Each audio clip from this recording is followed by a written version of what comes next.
রিয়া তুমি চলে আসছো, বাসায় তো কেউ নাই, বাসা তো পুরো ফাঁকা। এক কাজ করি, আমি স্যান্ডেল পরে নেই, তারপর আমি তুমি যাই রেস্টুরেন্টে বসি। আচ্ছা চলো তাহলে বাইরে বসি। আচ্ছা হ্যাঁ রিয়া, কেমন আছো? এই ভালো, তুমি কেমন আছো? এই তো ভালো আছি। তুই কখন আসছো? মাত্র। আরে তুমি না বললা বাসায় কেউ নেই? আর বাসাতে সবাই আছে, আবু ভাই, পাশা ভাই, কাবিলা, আমি, নিহাল, সবাই আছে। এই কও কি?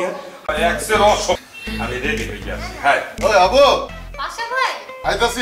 ওটা রিয়া আইছে, তুই আমার আগে কবি না। এটা তব চাইতে আমার বেশি কাছের। তোর কাছে কি পাঞ্জাবি পাঞ্জাবি কিছু আছে? একটু পুরান পুরান হইলেও সমস্যা নাই, দে।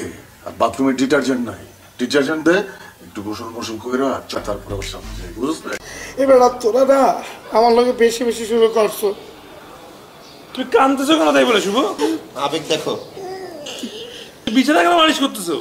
আরে রিয়া রে বইছিল বেড়া, কাবিলা হাত ধরে লইয়ে চলে গেল। এবার হাসছো না, করো কি? আমি যাই। আচ্ছা আমি তোমার আগে দিই, চলো। না না আমার সঙ্গে গাড়ি আছে, আমি চলে যেতে পারবো।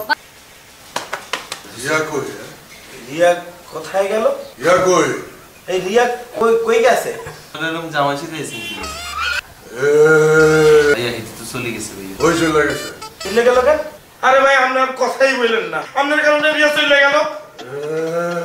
আরে এই করে কোনো লাভ নাই, রিয়া চলে গেছে, এখন খালি এই করতে আছে।